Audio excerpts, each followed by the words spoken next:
Hello everyone, welcome back to my YouTube channel. आज है 4 अगस्त और आज की क्लास के अंदर आप आपकी जो फूल पत्ती वाली क्लास है उसका रिवीजन करेंगे।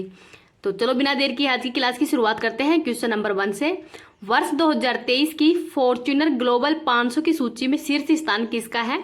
जो वॉलमार्ट है यूएसए की, इसका पहला स्थान है। सेकेंड स्थान पर है सऊदी अरेबिका। और भारत की जो 8 कंपनियां हैं वो टॉप 500 में शामिल हैं। और भारत की जो फर्स्ट है वो 88वें स्थान पर है, रिलायंस इंडस्ट्री। तो रिलायंस इंडस्ट्री है, इसका स्थान है 88वां। तो इसको भी याद रख लीजिएगा। तो ये सूची है राजस्व के मामले में ही है और 31 मार्च 2023 तक के आंकड़े लिए गए हैं इसके अंदर। तो इसको भी याद रखिए। आगे देखते हैं ललन टॉप क्वेश्चन। नवीनतम महारत्न कंपनी कौन सी है? तो 12वीं है REC, rural electrical corporation. Twitter के नए सीईओ कौन है? तो लिंडा याकरीना है। और ट्विटर का लोगो तो पहले उड़ती हुई चिड़िया थी और अब एक्स है। आगे है भारत का पहला हाइड्रोजन आंतरिक दहन इंजन H2ICE संचालित ट्रक है, ये किसने लॉन्च किया है? तो रिलायंस के द्वारा। रिलायंस इंडस्ट्रीज के द्वारा ही लॉन्च कंज्यूमर गुड्स ब्रांड कौन सा है? तो इंडिपेंडेंस है। इंडिपेंडेंस है वो इसका गुड्स ब्रांड है। तो इसको भी याद रख लीजिएगा। इस क्लास की पीडीएफ है वो आपको टेलीग्राम पे मिल जाएगी। टेलीग्राम का लिंक इस वीडियो के कमेंट सेक्शन के अंदर डाल दूंगी, तो वहां से आप इसकी पीडीएफ प्राप्त कर सकते हैं। अगर आपको ये वीडियो पसंद आ रहा है तो प्लीज़ आप इसको ज़्यादा से ज़्यादा लाइक एंड शेयर कर देना। अभी तक चैनल को सब्सक्राइब नहीं किया तो चैनल को सब्सक्राइब भी कर लेना। आगे देखते हैं क्वेश्चन नंबर 2। दुनिया की सबसे बड़ी 16 मेगावाट क्षमता वाली विशाल पवन टर्बाइन है वो कहाँ पे स्थापित की गई है? तो चाइना के अंदर ही। इसका नाम क्या है? तो माई ऐसी 16 ये इसका नाम है। और ये दक्षिणी चीन सागर है वहाँ पे स्थापित की गई है। तो जो दक्षिणी चीन सागर है उस वहाँ पे विवादित क्षेत्र क्या कहलाता है? तो 9 डैश लाइन कहलाता है। तो इससे फायदा क्या है? तो स्वच्छ ऊर्जा व कार्बन उत्सर्जन है उसको कम करने के लिए ही ये इसको शुरू किया गया है। आगे देख लेते हैं ललन टॉप क्वेश्चन। चीन का सोंग हवांगो नदी को कहते हैं जो कि येलो रिवर के नाम से भी जानी जाती है। एससीओ का हेडक्वार्टर बीजिंग चाइना में है। इसकी स्थापना 1996 के अंदर ही संघाई 5 के रूप में की गई है और 2001 के अंदर इसका नाम है वो एससीओ कर दिया गया है। वर्तमान में इसमें 9 सदस्य देश हैं और 9वां सदस्य देश है वो ईरान बना है। 2023 के अंदर बैठक भारत में की जा रही है। एससीओ के विदेश मंत्रियों की बैठक वो गोवा के अंदर हुई है। आगे देखते हैं 3 जॉर्ज डैम, ये यांगटीसी क्यांग नदी चाइना के अंदर ही है और ये एशिया की सबसे लंबी नदी है। चीन की मुद्रा तो रेमनबी या युआन है। एससीओ की सांस्कृतिक राजधानी वाराणसी है। तो इसको भी याद रख लीजिएगा। ये देखते हैं क्वेश्चन नंबर 3। जलदोस एयरबोट है वो कहाँ पे लॉन्च किया गया है? तो बेंगलुरु के अंदर ही। इसका निर्माण किसने किया है? तो CSIR-NAL के द्वारा इसका निर्माण किया गया है। तो CSIR की फुल फॉर्म क्या है? तो counselling of scientific and industrial research, ये इसकी फुल फॉर्म है। और NAL की फुल फॉर्म है नेशनल एरोस्पेस लिमिटेड। तो जो CSIR है इसकी स्थापना 1942 में की गई है। अध्यक्ष प्रधानमंत्री होते हैं और इसके महानिर्देशक हैं नल्लाथम्बी कलाई सेल्वी, जो कि पहली महिला महानिर्देशक बनी हैं। आगे देखते हैं कि PM है और कौन कौन सी संस्था के अध्यक्ष होते हैं? तो नीति आयोग, योजना आयोग, CSIR और अंतर्राज्यीय परिषद है, इन सबके अध्यक्ष वो प्रधानमंत्री होते हैं। नेक्स्ट देखते हैं ललन टॉप क्वेश्चन।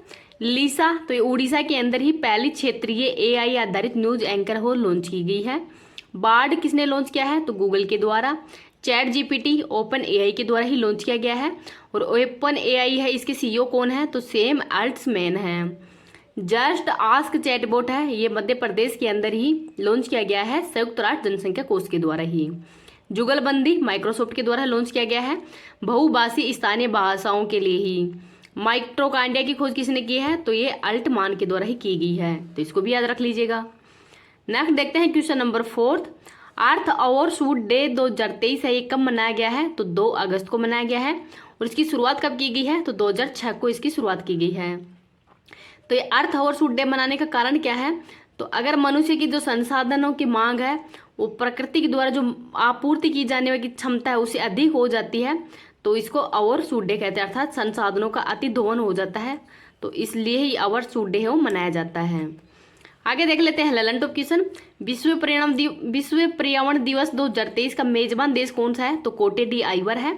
और विश्व पर्यावरण दिवस कब मनाया गया है? 5 जून को। और इस बार की थीम है सोल्यूशन ऑफ प्लास्टिक पोल्यूशन। विश्व जैव विविधता दिवस 22 मई को।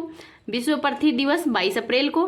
और पहला प्लास्टिक ओवरशूट डे है ये 28 जुलाई 2023 को ही पहली बार मनाया गया है। इसके अंतर्गत अगर प्लास्टिक की मांग ज़्यादा हो जाए वेस्ट मैनेजमेंट कैपेबिलिटी के लिए ही, तो जो प्लास्टिक की मांग है वो ज़्यादा हो जाती है, तब से ही पहला प्लास्टिक ओवरशूट डे मनाया गया है। आगे देखते हैं क्वेश्चन नंबर 5।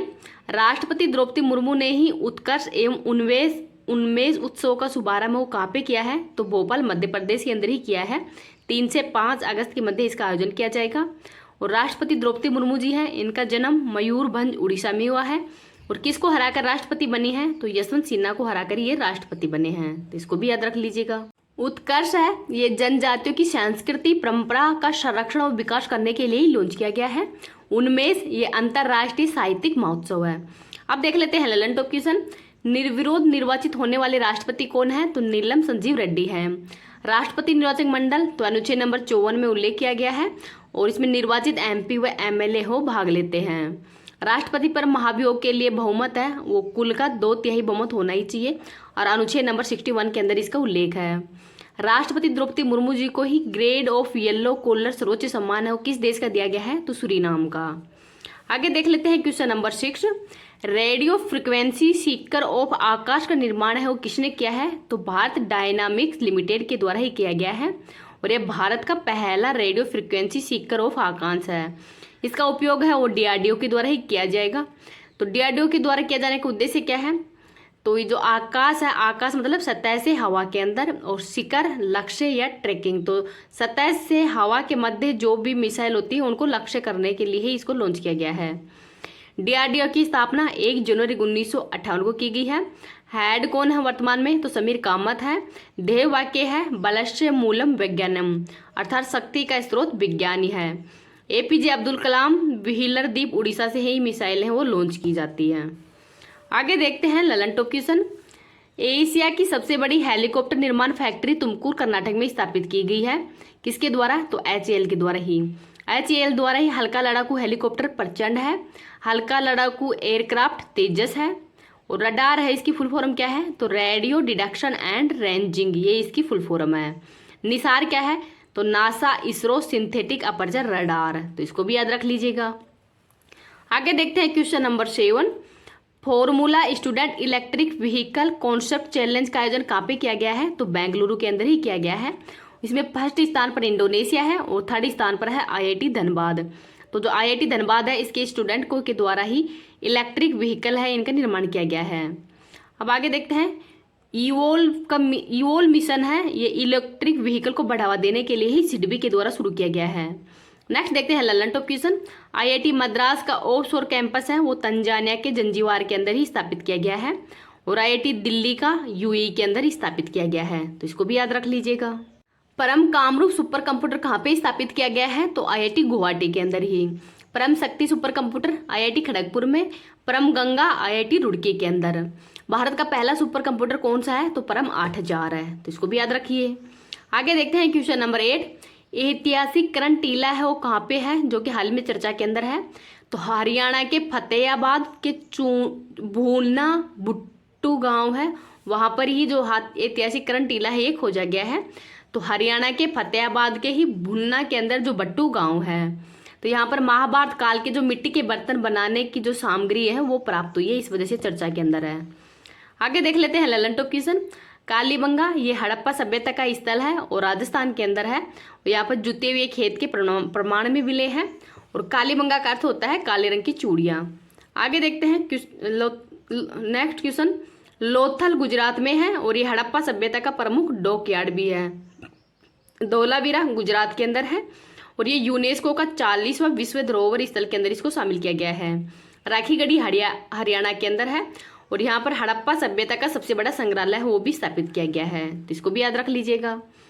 आगे देखते हैं क्वेश्चन नंबर 9। आदि पेरक्कू का आयोजन कहाँ पे किया गया है, तो तमिलनाडु के अंदर ही, और ये एक सांस्कृतिक महोत्सव है। क्यों मनाया जाता है, तो मानसून व कावेरी नदी के सम्मान में ही उनको थैंक यू बोलने के लिए ही मनाया जाता है। आगे है पोंगल व थाई पुषम फेस्टिवल तमिलनाडु के अंदर। नेक्स्ट देखते हैं ललन टॉप क्वेश्चन। बथुकम्मा महोत्सव तेलंगाना में, खारची महोत्सव त्रिपुरा में, अम्बुवाची महोत्सव असम के कामाख्या माता मंदिर में, फूलदेई महोत्सव उत्तराखंड में, सरहुल फेस्टिवल झारखंड के अंदर। आगे है तमिलनाडु का तट वो क्या कहलाता है, तो कोरोमंडल तट कहलाता है, और यहाँ लौटते हुए मानसून के कारण ही वर्षा होती है। हेमवती काबिनी है वो किसकी सहायक नदियां हैं, तो कावेरी की है। और मेटूर बांध है ये भी तमिलनाडु के अंदर ही है, तो इसको भी याद रख लीजिएगा। आगे देखते हैं क्वेश्चन नंबर 10। एशिया की सबसे अधिक ऊंचाई वाली भूमि कला प्रदर्शनी शाह है, इसका आयोजन कहाँ पे किया गया है, तो लद्दाख लेह के अंदर ही किया गया है। तो यहाँ कितनी ऊंचाई पे है, तो 3600 मीटर की ऊंचाई पर ही। इस बार की थीम क्या है, तो one earth one family one future है, ये G20 की थीम है। नेक्स्ट देखते हैं Lalan top question. Frozen lake marathon है, ये लद्दाख के ही पेंगोंग झील के अंदर हुई है। लद्दाख का राजकीय पशु क्या है, तो हिम तेंदुआ है। माउंट केटू किस पर्वत श्रेणी की चोटी है, तो कराकोरम श्रेणी की है। और ये कराकोरम है ये ट्रांस हिमालय का ही भाग है, तो इसको भी याद रख लीजिएगा। और इसकी ऊंचाई है 8611 मीटर। आगे देखते हैं कि सियाचिन पर तैनात होने वाली पहली महिला अधिकारी कौन है, तो इनका नाम है शिवा चौहान, तो इसको भी याद रख लीजिएगा। अब आज से जो राजस्थान करंट अफेयर्स है उसका मतलब 1 से 2 मिनट का टाइम लगेगा, तो वो भी क्लास है वो साथ के साथ मैं आपके यहीं पे रिवीजन करवा दिया करूँगी। उसका भी अलग से वो क्लास क्या बनाऊँ 1-2 मिनट के लिए ही, तो आप उसको भी देख लिया करें। अगर राजस्थान के स्टूडेंट हो तो देख लो और बाकी आप छोड़ देना।